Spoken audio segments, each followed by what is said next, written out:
Shabbat Shalom, family. Shabbat Shalom.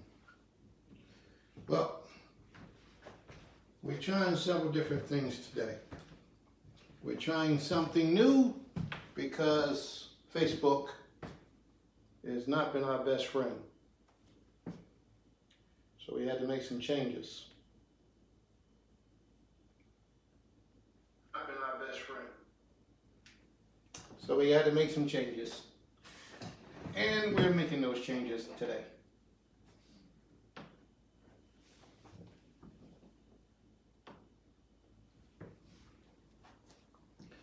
We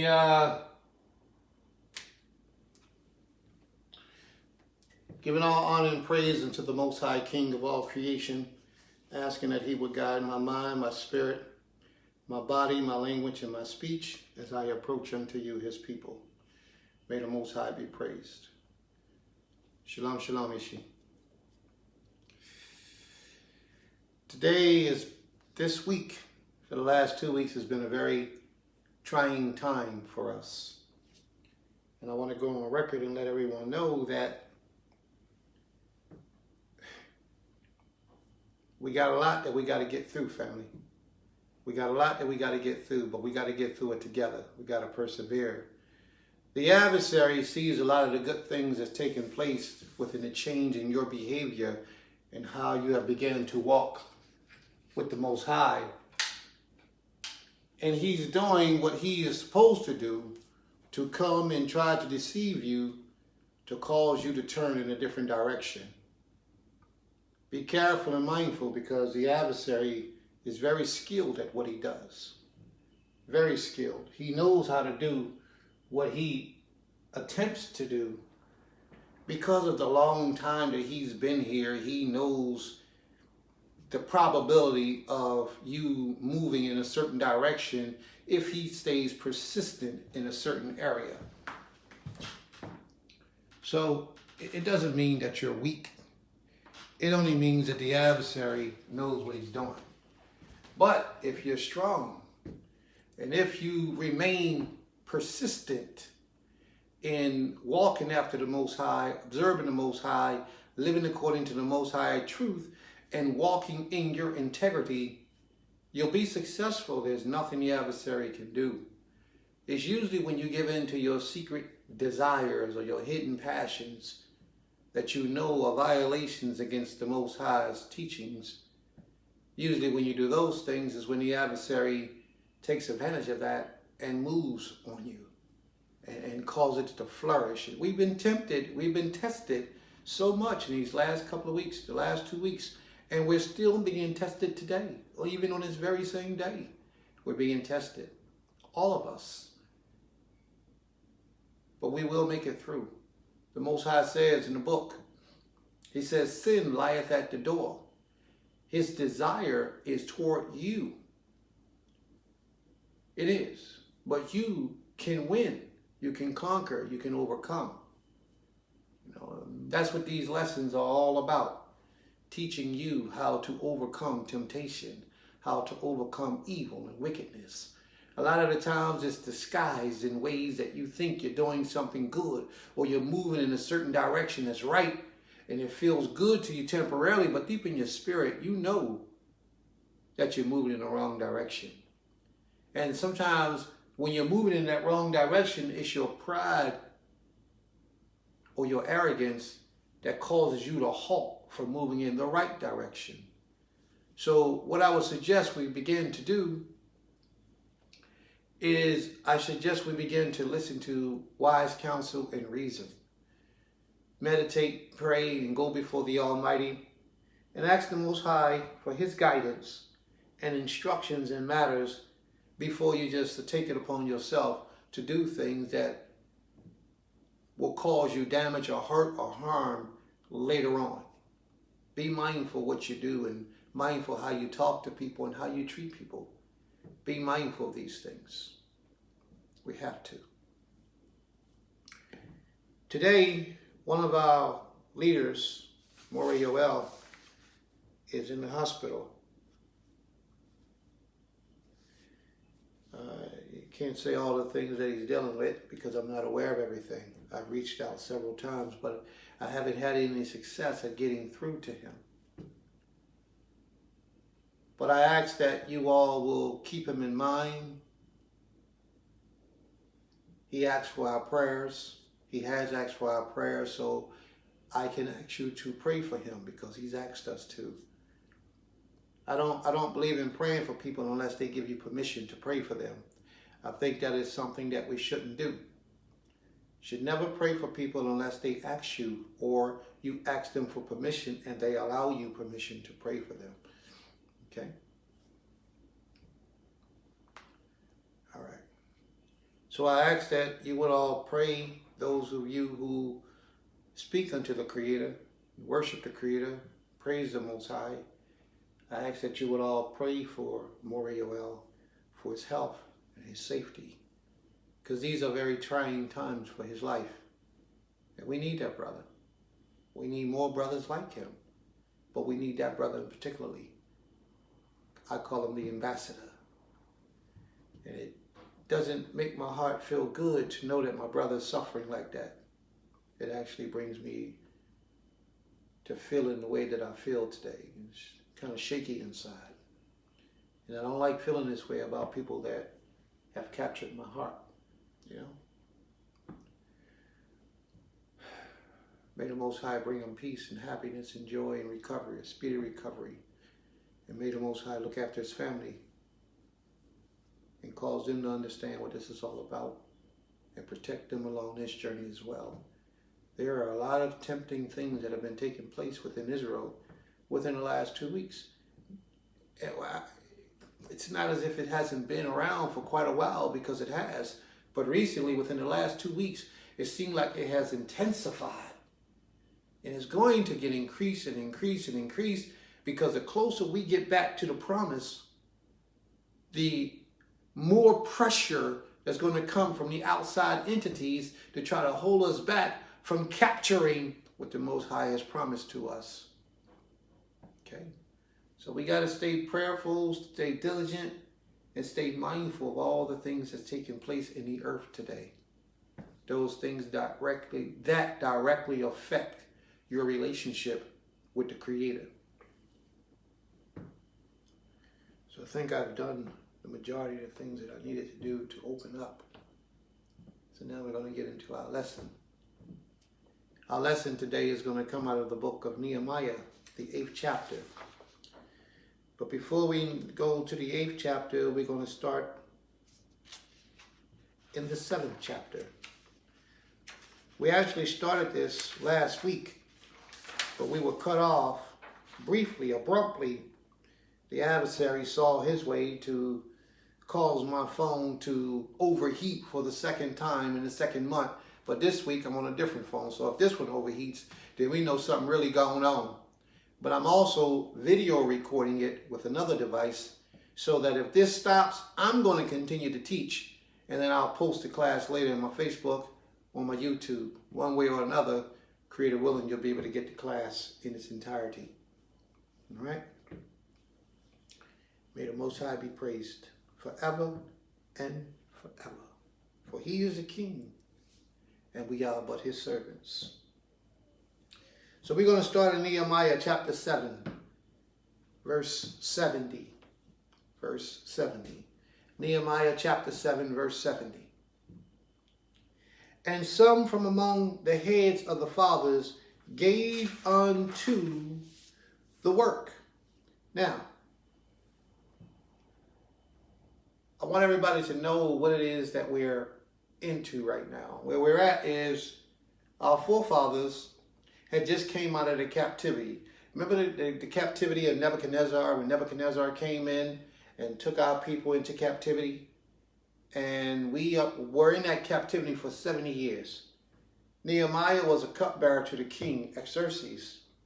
And this was way after we were in captivity. Xerxes, his father, Darius, or grandfather, had gave a decree for the children of Israel to go back into the land. I think you read up on him in Isaiah, the 45th chapter. He had written a decree for us to go back into the land of Jerusalem, Israel, basically. And he had put aside provisions to assist us in the process of rebuilding the holy nation.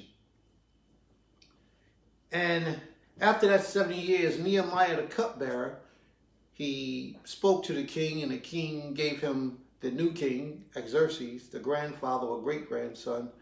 He had gave him the blessings to go back into the land and build the Holy Land as a house of refuge once again and sanctuary for the people, the children of Israel.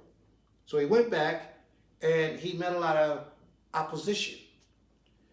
What we had to first do in reestablishing us as a people was we had to build a wall around the city. I pray that you understand what I'm speaking of.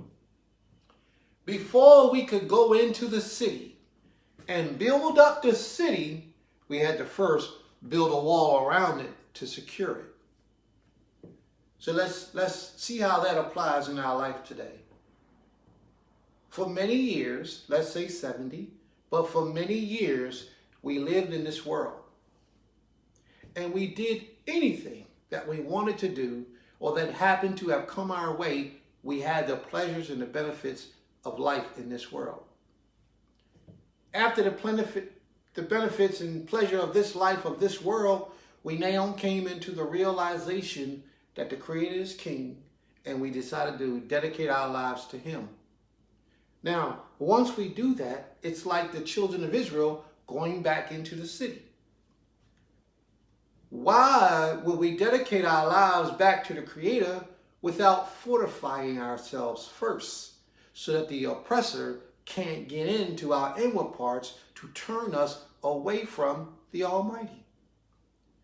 A lot of us, we all of a sudden understand that we're Hebrew Israelites. We take on the customs, the teachings of those who are around us, and we accept that to be truth.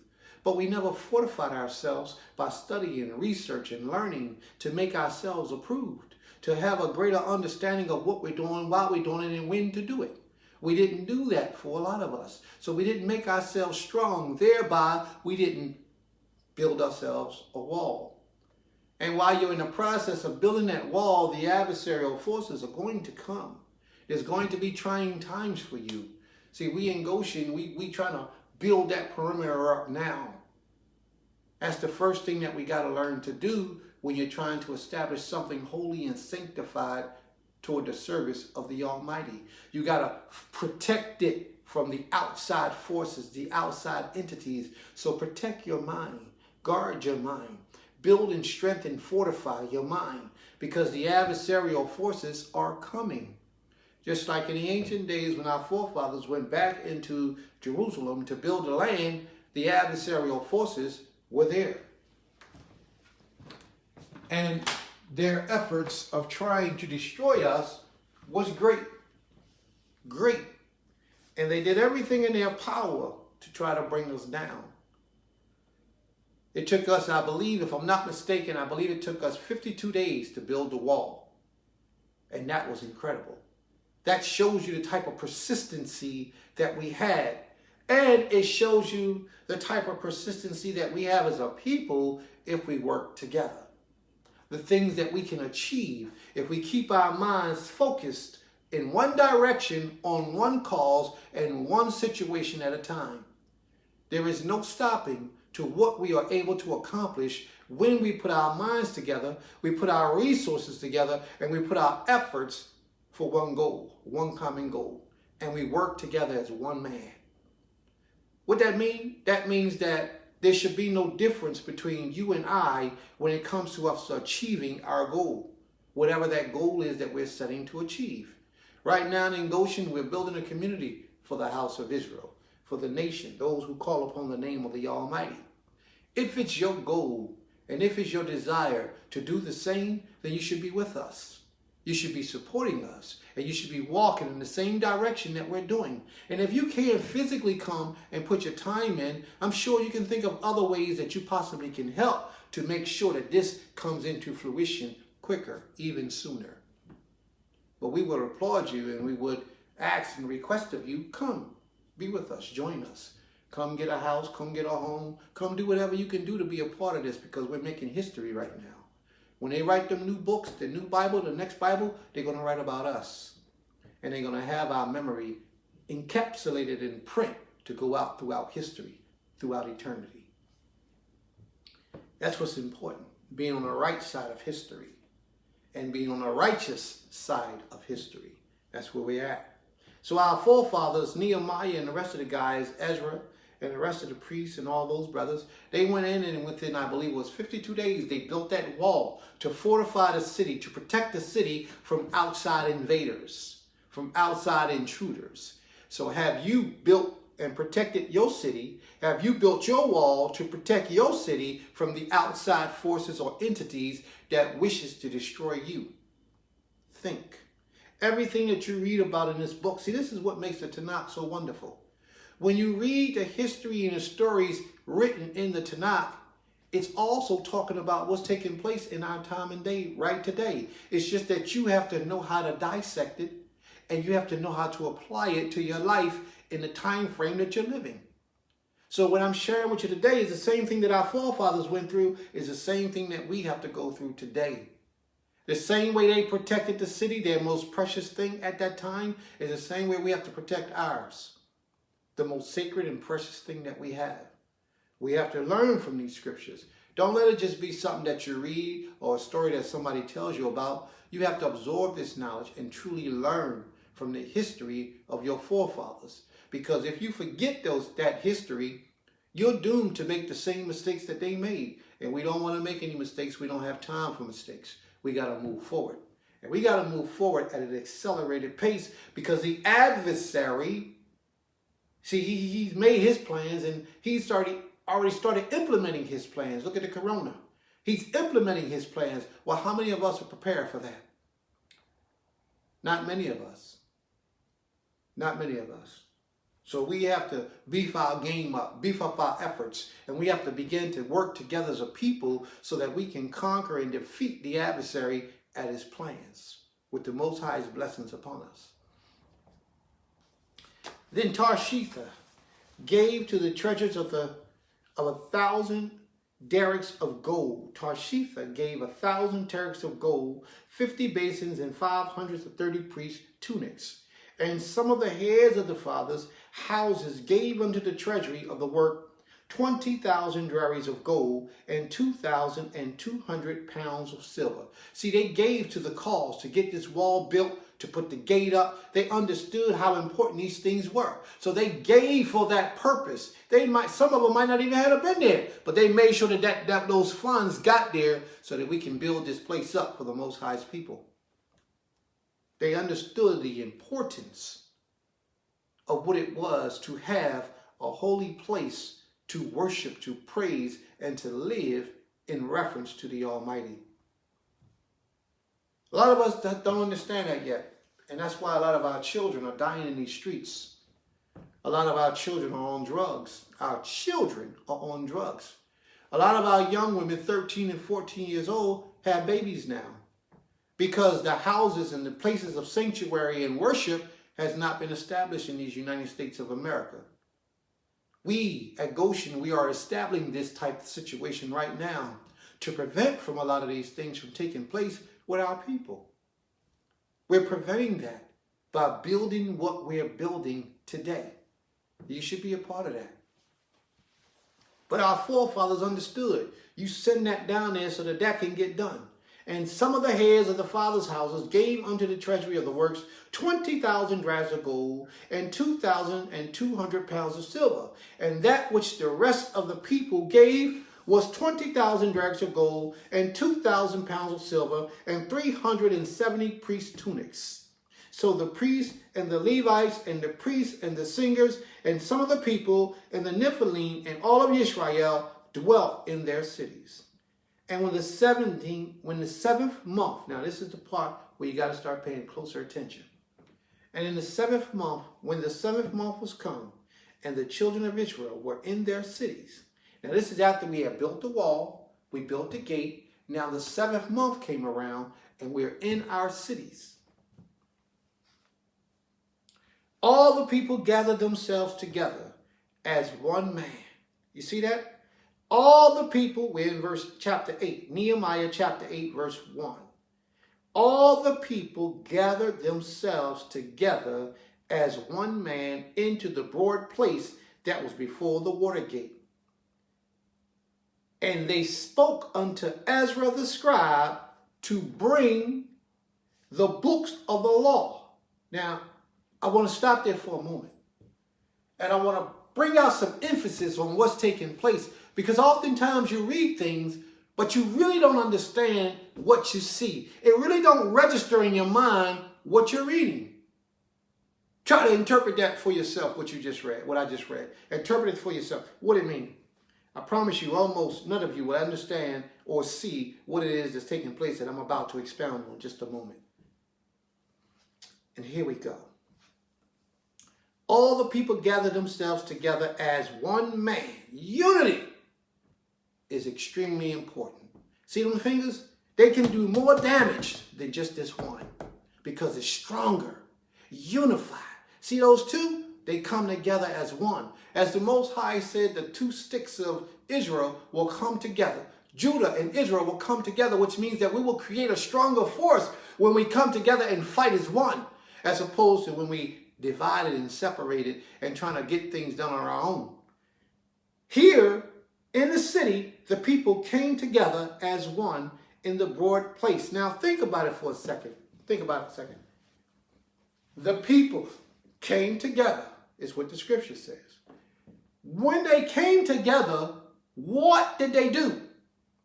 Did everybody take it upon themselves to assume that the Creator speaks to me too? So let me go and approach the Most High in any way, shape, or form that I think is possible and see what the Most High's message is for me personally? Is that what the people did? Did they say, let me crack the book open and read the book on my own? What did the people do when the people came together? Their first consensus as a unified people was to do something extremely important. They put down all their humility. They put down all their arrogance when they came together, which means their minds was united as one. And what did they do? They spoke unto Ezra. They went unto the priests. They went unto Ezra the scribe, and they said, hey, you the priest, the representative of the Almighty, now bring us the book and read to us what the Most High says in the law. The people was asking and yearning and demanding to hear the words of the Creator. Isn't that something? It's a wonderful day when the people start saying, hey man, teach me about the Creator. Grab the books of the law and bring the books of the law and sit me down and talk to me so I'll have understanding. Today we don't do that. We read a little scripture, we come into the knowledge of who we are, and 2 weeks later we open up a Facebook class and we start to teach people and misleading people astray. A lot of people, they sit down and they hear you and they put their hearts into you that you're a teacher and that you're doing this, and then you end up committing evil and atrocities, strong evils and atrocities before their face, before it's too long. And a lot of us, when we come into the knowledge of the Almighty, we don't come fully. We only give a portion of ourselves. And that portion that we give is that portion that makes us comfortable. Because when you start serving the Creator and it's no longer comfortable, you really don't want to give the Most High any more of you. That's when you got to dig deep and start giving the Most High more of you. When you start feeling that shaking up inside of you, when you start feeling like you're not sure which way to go and you want to do right, but you don't know the way, that's when you give the Most High more of you. Fast, pray, meditate, and ask Him for instruction and guidance and direction. Seek out those who have been living this life that you look at as an honorable, spirit-felt individual and ask that individual for help and guidance. Seek them, and it can help you. Can help you get where you need to go and be who you need to be. Seek them. Ask of them for their help. This is where we make errors at in our people, because we hold on to what they call arrogance and egos, male and females. They feel like ain't nobody going to tell me nothing. This is a personal journey, and I'm going to do it personally. And you end up, one of the worst things that a person can do is what you end up doing. Being alone by yourself in your home, thinking that you understand what the Tanakh says. And it's not good. You have to go out and research. You have to learn the original language that the Tanakh was written in. And if you don't know it, then you speak to those who do, who have studied, who have learned these things. And you allow them to educate you and teach you and show you. But before you do any of that, you got to go to the Almighty for understanding and guidance. And He will lead you in the proper direction for you to do these things. They said unto Ezra, the scribe, bring the books of the law of Moses, which the Creator had commanded to Israel. And Ezra the priest brought the law before the congregation, both men and women, and all that could hear with understanding. You understand what that means? He did it before the men and the women. And not only just the men and the women, but those who were able to understand. A lot of times you could be of a certain age, you're not at the age of understanding yet. And a lot of us in our journeys, we're at that age where we really don't understand. So it's people like this, individuals like this, who will help increase your knowledge to give you understanding. A lot of places cut the women out and only move forward with the men. And I'm saying to you that that's not how we dealt with the law of the Almighty. Both men and women and children was included in our service to the Most High. Those are the ones who had the ability to understand. Upon the first day of the 7th month, we did all this. We met in the water gates, by the water gates, on the first day of the 7th month. Do anybody know what the name of the 7th Hebrew month is? And does anybody know what holy day we keep on the first day of the 7th month? I'll wait. I'll give it a second, because I know y'all sharp. And I know a lot of people out here in the audience got the answer to those things. All right. Nobody's answering me yet.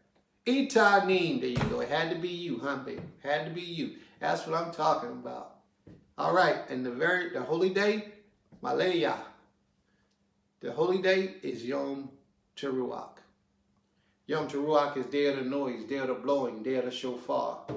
Okay? That's what Yom Teruach is. And he read therein before the broad places, that was before the water gate, from early in the morning until midday. Now, I get criticized a lot because when I have a class for 2 and 3 hours. I teach for 2 and 3 hours. And a lot of people, oh, Prince, that's too long. Prince, you got to make it shorter. You're talking too long. Your lessons is great, phenomenal, but, you know, you can't keep the people's attention for too long. How long did it say Ezra taught? How long was Ezra teaching the people? Ezra brought the books of the law, both men and women, and he spoke unto them. He read therein before the broad places, before the water gate, from early morning until midday. In the process of the men, in the presence of the men and the women, and all those that could understand. And in the ears of all the people were attentive unto the books of the law. For he did at least 6 hours. I would assume that this is at least 6 hours.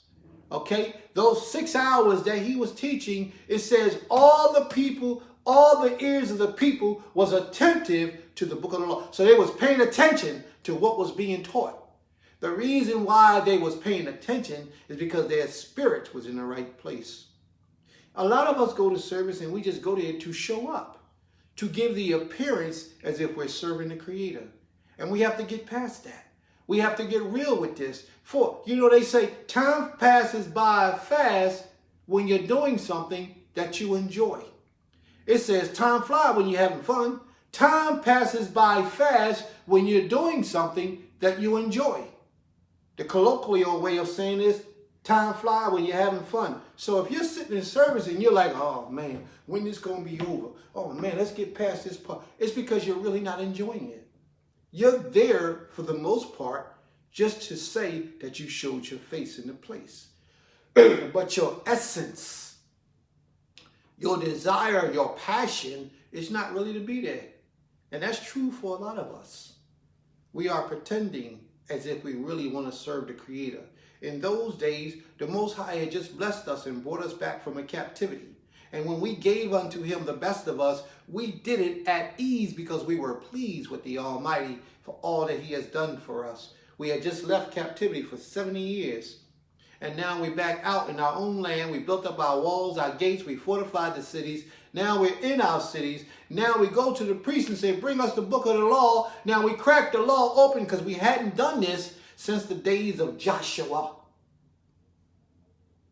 We hadn't done this since the days of Joshua. So now we got the books of the law open. We're reading it and we are ecstatic. Who wants to get it up? Why would an hour or two suffice 70 years, almost 100 years of not hearing the laws of the Most High?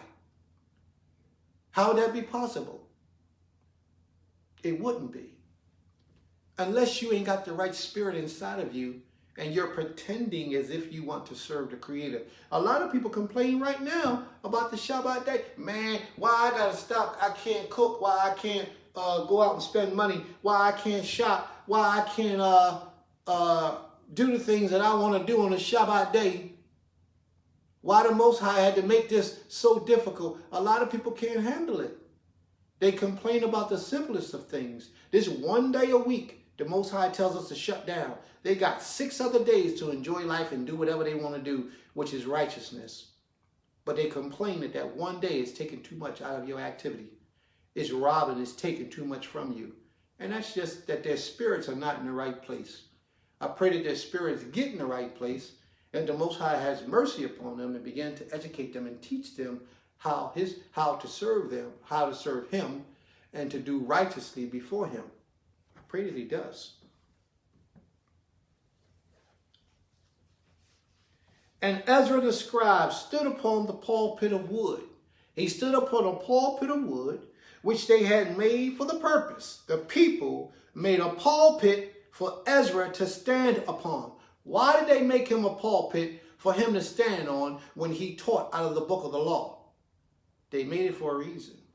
It's because they wanted to give him the appearance of being someone in charge, being a leadership, being separated from everybody else. Today, we got a problem with that. Oh man, why he got to be the leader? Why he got to be the teacher? And everybody assumes that they know better than the Almighty. Everybody want to argue and fight with the leaders. They want to separate from the leadership. Sometimes the leaders are unjust. Sometimes the leaders are not righteous. They need to be dealt with. But even that, there's a way to do that. There's a way to do that. So Nat, they trying to keep you away from us, Nat. Come on, man. You know 1 o'clock. Just hit that button. Prince going to be there. Creator willing. And Ezra the scribe stood upon a pulpit of wood, which they had made for that purpose. And besides him stood Matthiah and Shammah and Ananiah and Ariah and Hilkiah and Messiah on his right hand, and on his left hand Pedadiah, Mishael, Malchijah, Hashum, and Hezbananum, Zechariah, and Meshullam. And Ezra opened the book in the sight of all the people, for he was above the people. That meant he was standing in the position of leadership. He was standing in a position of a spiritual guide to teach the people. Now watch what they did. This is the type of respect that the children of Israel had for the Most High. When Ezra opened the book of the law, as he proceeded to open it, all the people stood up. They all stood up to show respect and reverence for the Most High King. I want you to hear me. When Ezra opened the book of the law, all the people, the children of Israel, stood up to show respect and reverence for the Most High King. So all you people who like to attack some of the things that we have in place to teach you how to honor the Creator, I want you to show me where the Most High says in the book of the law, that we're supposed to stand up when the book of the law is opened. Nowhere. So a lot of times we teach things that you might not can see directly written verbatim in the book of the law, but yet it is good and best for you to do and incorporate this type of behavior in your actions. One of those things is, before you make prayer, ask the Creator for permission to approach Him. Abi, we abatenu, salaklanu kitot, anaknu hosin bianetika, Abi, salaklanu. Taylanu derik shelka, ashianaknu hosin biametika. We are asking the Most High to show us His way, but we ask the Most High for permission to approach Him before we do any of that. Because it may not be that He wants us to approach Him. Always ask the Most High for permission to approach before you just get up on your own and think that it's okay. Or the white man, the slave, somebody taught me, just open your mouth and make prayer. The Most High accepts you any way that you are. And it's not true. He doesn't. Okay? He doesn't. My brother, yes, I'll be in Goshen, Creator willing, 2 weeks from now. Creator willing. Hopefully the Most High bless me. I'll be there in 2 weeks from now, if He protects me and blesses me. So now for this Shabbat and next Shabbat, I should be right here. Creator willing. Okay? So there will be times where you will learn things from a spiritually guided individual that will teach you how to honor the Creator that will not be written in the book of the law. But it doesn't mean that these things are violations and not good for you to learn to incorporate in your behavior. You should never approach the Most High in prayer when you're on your menstrual cycle. You should never approach the Most High in prayer at all without asking for permission to approach Him. Don't take it upon yourself to do so. Always ask the Most High for permission. And you should get accustomed to this. I had a conversation with a sister today, a brief conversation. Sister Laverne, I know you're there. I know you're there, sis. You're that person. And you stay that person too. Don't change who you are. Stay just who you are, because we need that energy. I put up a post about making prayer, thanking the Most High for your food after you eat. And the sister was concerned about that. Well, Prince, where's that at in the law? Where's that at in the scripture? She thought it was New Testament, but it's not New Testament. It's in the book of Devarim, Deuteronomy. The 6th chapter, the 4th verse is where it starts. It's called the Shema. And in the Shema, it speaks about once the Most High blesses you with houses and land and food, don't forget. It says, beware, unless you forget the Creator. Because that's what we do a lot. Once we get what we want, we forget all about the Most High. See, the children of Israel at this particular time, they got what they wanted. They got their freedom. They got back into the land. They built the wall. They built the gate. And after they got all that, they remembered the Almighty. They said, Ezra, go get the book of the law and bring it down so we can give reverence to our King. You see, this doesn't happen with us all the time, at least the majority of the time with us as a people. So when you eat your food, you should bless your food, say your prayer before you eat, because you need the presence of protection and that the food would nourish you properly. And then after you eat, which is one of the most hardest things to do, after you eat, learn to thank the Most High for it and show your gratitude and your appreciation. Let Him know that you are thankful that He blessed you with that food to nourish your body. Speak unto the Most High and let Him know. A lot of us don't do that. But we should get past that, because we need to learn to thank the Most High. So when Ezra opened up the book of the law, for he was above all the people, and when he opened it, all the people stood up, and Ezra blessed the Creator, the great Elohim. What they call Him? Hagadol Elohim, the great Elohim. And all the people answered, yeah, so be it. When the lifting up of their hands, and they bowed their heads. How did they do it? With the lifting up of their hands, and they bowed their heads in reverence to the Most High King, and fell down before the Creator with their faces to the ground. Now, a lot of people will tell you, one second.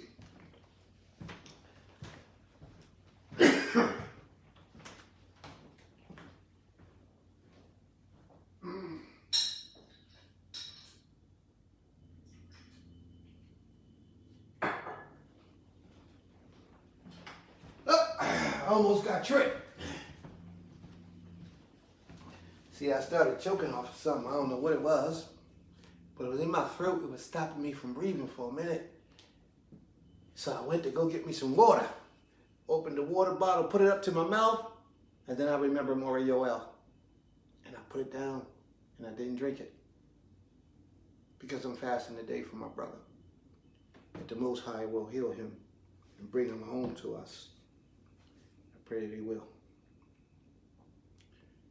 And see, with my perseverance, I overcame that little throat choking thing situation. I just had to give it some time.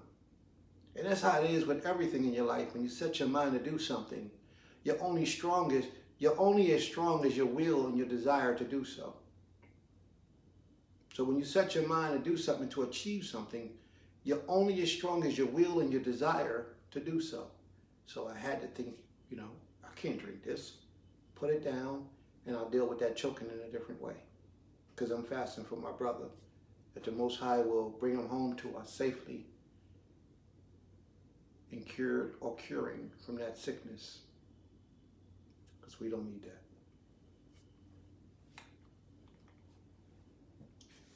And Ezra blessed the Creator, the great Elohim, and all the people answered unto him with the lifting up of their hands, and they bowed their heads and fell down before the Creator with their faces to the ground.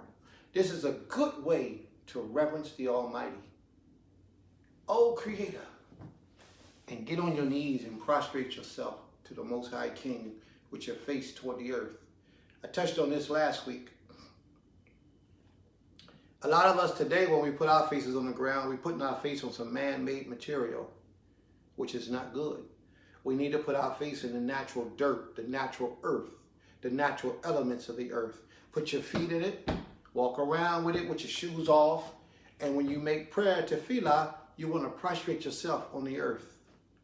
Something natural, not something man-made, but something made by the Most High.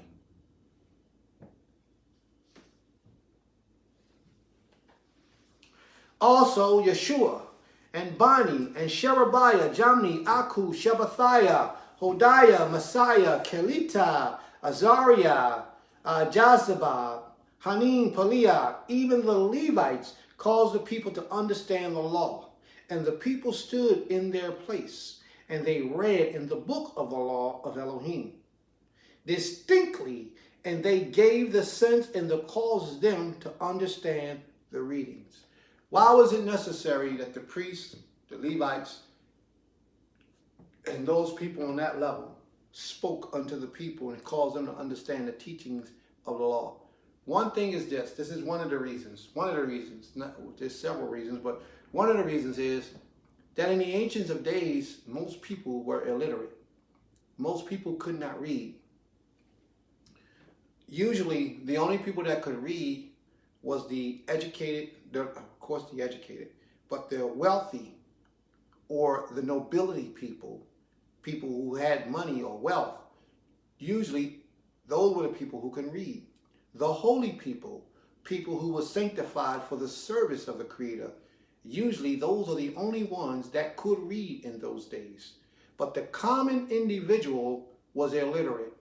The common, regular, Smo Joe Blow, average Hebrew Israelite person was illiterate in those days, and they could not read. So they needed someone to tell them what the law, the writings actually said. And a lot of times, after somebody tell you what the law says, they have to break it down for you so that you could get a full understanding. And that's what the priest was doing. The priest was breaking it down for the people so that they can have a full understanding of what Ezra, the scribe, was reading. And Nehemiah, who was a tertiary, that means governor. And Ezra, the priests, the scribe, and the Levites that taught the people said unto all the people, remember, this day is on Yom Teruach, one of the holy days that the Most High has set aside in the scriptures, the first day of the 7th month, for us to come before him and keep it as a memorial before him always. This day is holy unto the Creator, your Elohim. Mourn not, nor weep. Cry not, nor weep. For all the people wept when they heard the words of the Creator. The people was in tears when they heard the words of the Almighty. They were sad. They were sad because it had been so many years since we heard the laws of the Creator. It had been so many years since we lived our lives based on the teachings of the Creator. I remember when I first came into the understanding that Christianity wasn't the way. And then I became educated and I became a teacher and I began to teach people about the oneness of the Creator. And one particular girl I remember, she actually cried when I taught her about this truth. And when I asked her why was she crying, her response to me was because they lied to her so many years of her life, telling her that JC was the way. And she actually was in tears because she had been lied to the majority of her life. So I understand what our people are feeling right now when they come to the knowledge that the Most High is King and there is no other. But yet you have been living your life giving reverence to an idol for so long, and you put that idol into you and think, because our people was away from the Creator for over 70 years right now. We were in captivity for 70 years. So at this 70-year period, we were worshiping and serving powers that was not the Most High. Made up powers, powers that men made with their hands and their minds and their imagination, statues, Tammuz, a whole bunch of different things that was not the Creator.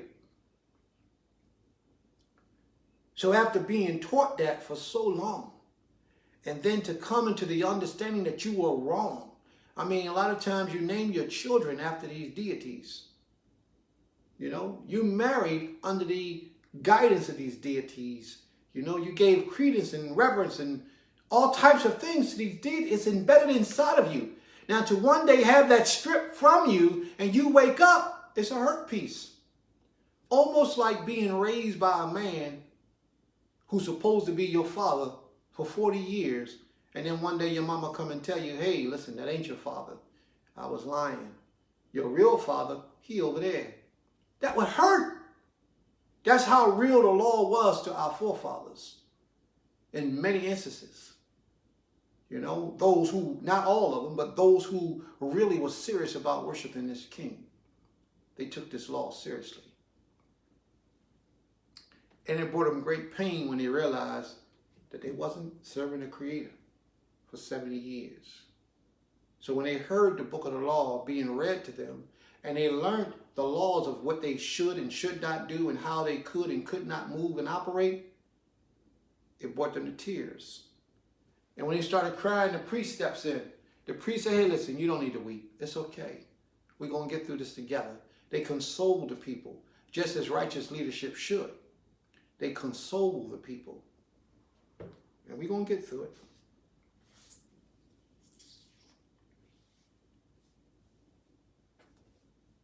He said unto them, that's too far down. He says, this day is holy unto the Creator, your Elohim. Mourn not, nor weep. For all the people wept when they heard the words of the law. Then he said unto them, go your way, eat the fat and drink the sweet, and send portions unto him of whom nothing is being prepared. Now, that portion there stood out because it's so important.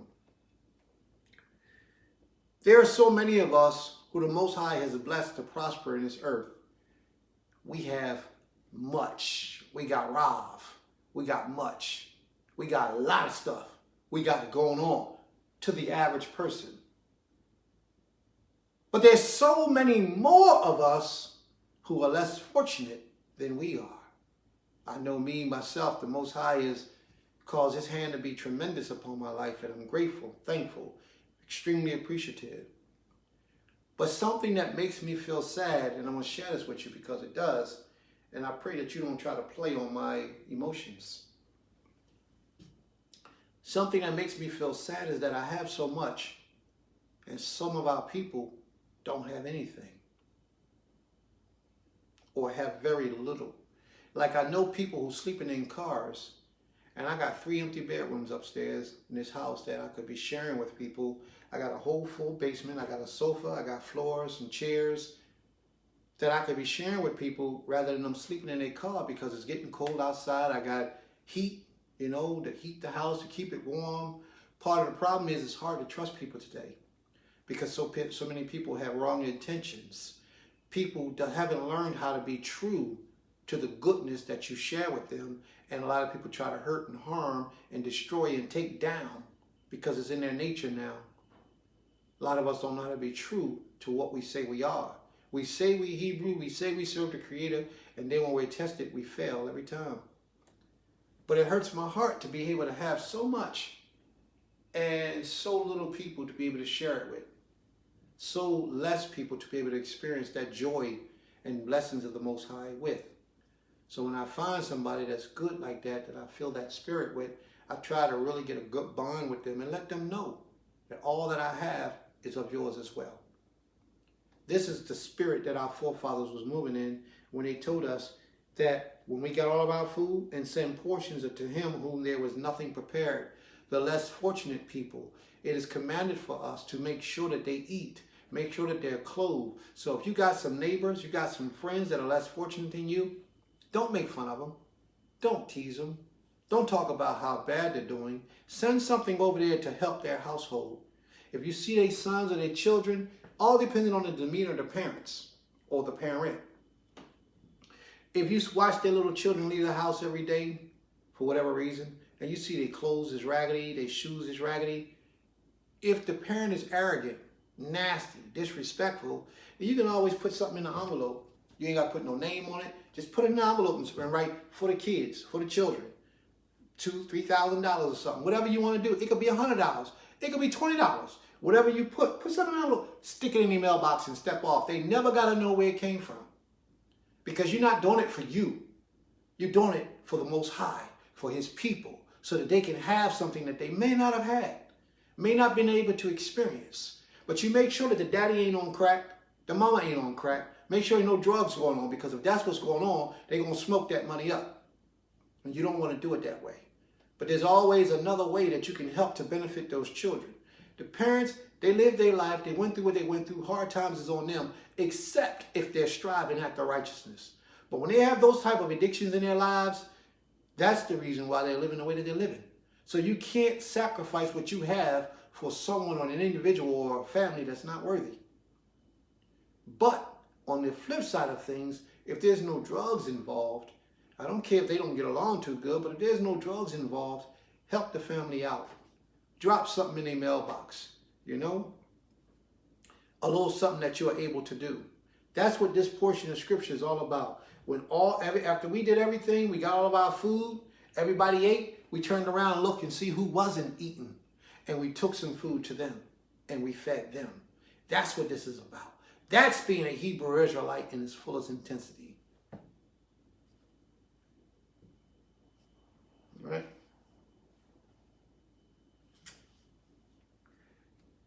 He says, for this day is holy unto the Creator. Neither be ye grieved nor joyous, for the joy of the Creator is your strength. So the Levites stilled all the people, saying, hold your peace, for the day is holy, neither be ye grieved. And all the people went their way to eat and to drink and to send portions and to make great mirth, because they had understood the word that was declared unto them. Now, they understood the word that was declared unto them. That means that when they broke down the scriptures and they explained to them, the people understood that those people who don't have much, I got to help them. If I'm doing better than my brother or my sister, I got to reach down and grab my brother and try to bring him up to where I am. So that we can be on the same level, or we can go better and greater and further than by ourselves. This is what true brotherhood is all about. This is what true sisterhood is all about. And a lot of us, we haven't reached that understanding yet. But our forefathers, at this particular time, they understood what was being broken down to them, that you take care of those who are less fortunate than you. And they got to eat and be happy and joyous on the Shabbat day because they understood the words that was declared unto them. And on the second day were gathered together the heads of the fathers' houses, all the people, the priests, the Levites, unto Ezra the scribe, even to give attention to the words of the law. And they found written in the law how that the Creator had commanded by Moshe that the children of Israel should dwell in booths in the feast of the 7th month, and that there should publish and proclaim in all cities and in Jerusalem, saying, go forth unto the mountain, or to the mountain, to the hills, to the bushes.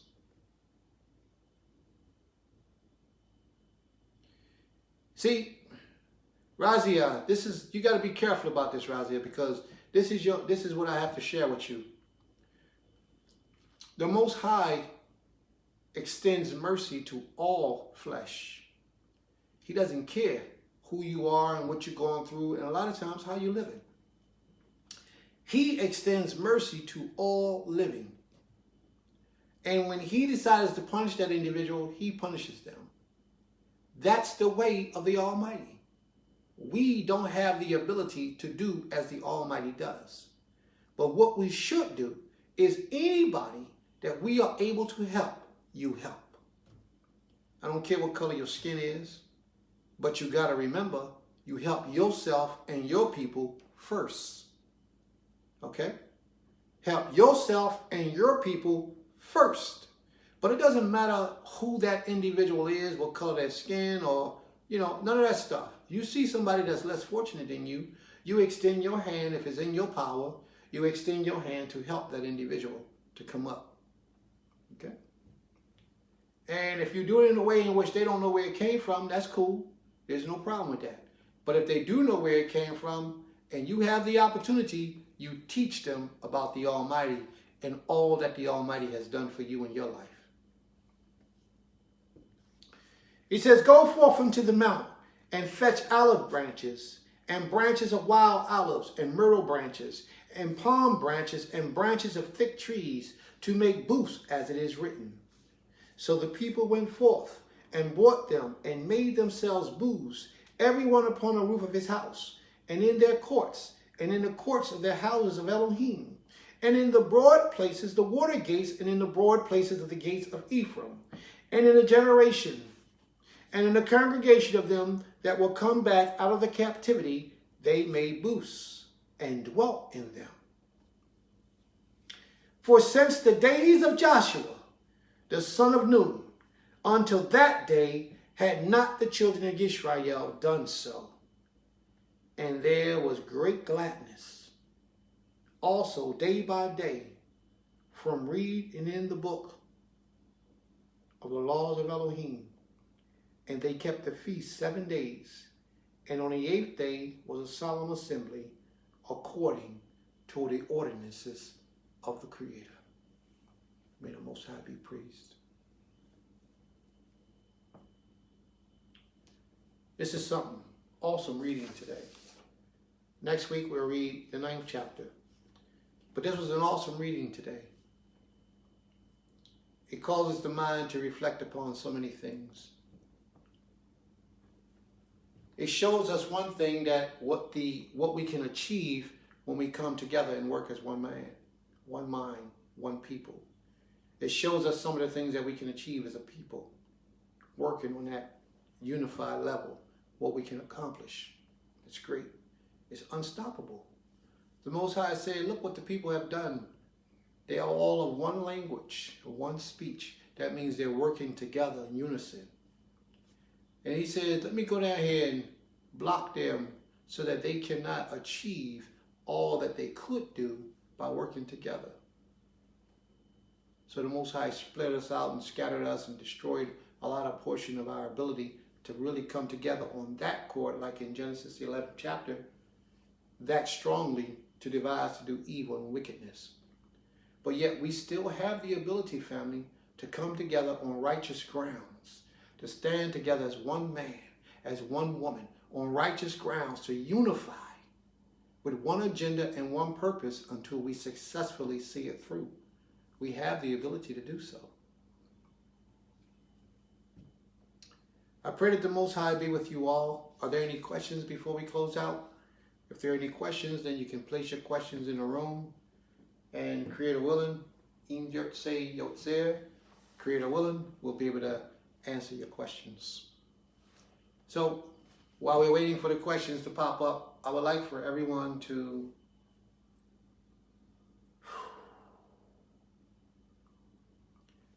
start your book in Genesis, the first chapter, the first verse, and start all over for those of us who really want things to learn, to read, and to study, to edify us so that we can learn about the Most High. Start from Genesis 1 and 1. Go back and watch my videotapes. We got a lot of videotapes on YouTube. We got a lot of videotapes on Facebook that can teach you about your behavior and how to conduct yourself in your service to the Creator. But start reading from Genesis 1 and 1 and relearn the things that are written about you and your people throughout history in the book of Genesis. Then go to Exodus, then go to Leviticus, and all the way through to the book of Malachi. Take your time and read it again. Because a lot of times you think you know a thing until you actually read it for yourself and sit down and dissect it. And there's no rush to get through the book. So take your time. If it's something here that you don't understand, something you don't know about, research it. Look it up and try to find out what they're talking about and who they are and what everything represents. And then you have a better understanding of how to serve the Creator. All right? So no questions has come through yet. So I'm going to close it out. I'm going to take this as the first time that I've used this video camera that we have. I pray that it works well, but I'm going to take the video and try to upload it to YouTube. Hopefully it'll work well.